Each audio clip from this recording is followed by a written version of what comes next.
సిద్దిపేట జిల్లా దుబ్బాక మండలం అప్పనపల్లి గ్రామంలో ప్రమాదవశాత్తు విద్యుత్ షాక్ తగిలి ఓ బాలుడు మృతి చెందిన విషాద ఘటన చోటు చేసుకుంది. గ్రామ సర్పంచ్ రామ్రెడ్డి, ఉప సర్పంచ్ బాలరాజ్ గౌడ్ తెలిపిన వివరాల ప్రకారం వేసవి సెలవుల నేపథ్యంలో చరణ్ తేజ అనే బాలుడు తన అమ్మమ్మ ఇంటికి వచ్చాడు.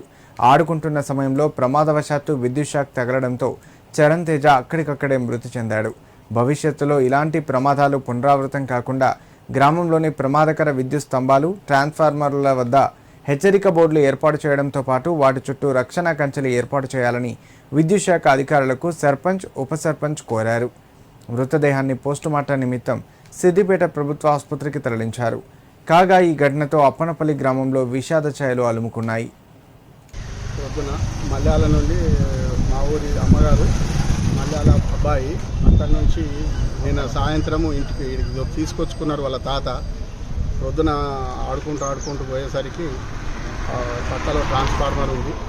ఆ ట్రాన్స్ఫార్మర్ ఎత్తు తగిలి చనిపోవడం జరిగింది. ఆ పిల్లగానికి ఏదైనా బెనిఫిట్స్ ఉంటే ఇప్పించి ఆ కుటుంబాన్ని ఆదుకోవాలి, లేకపోతే మాత్రం చాలా సీరియస్గా ఉంటుంది. దీనికి బాధ్యత పూర్తి బాధ్యత కరెంట్ వాళ్ళదే కాబట్టి కరెంట్ వాళ్ళు ఇకనైనా బుద్ధి తెచ్చుకొని ఊళ్ళో ట్రాన్స్ఫార్మర్ అన్నీ బాగు చేసి ఏది సాధారణంగా చేయగలరని కోరుకుంటున్నాం. మరోసారి ప్రమాదం జరగకుండా ఒక్కటి కాదు, ఊళ్ళో ట్రాన్స్ఫారాలన్నీ అట్లే ఉన్నాయి.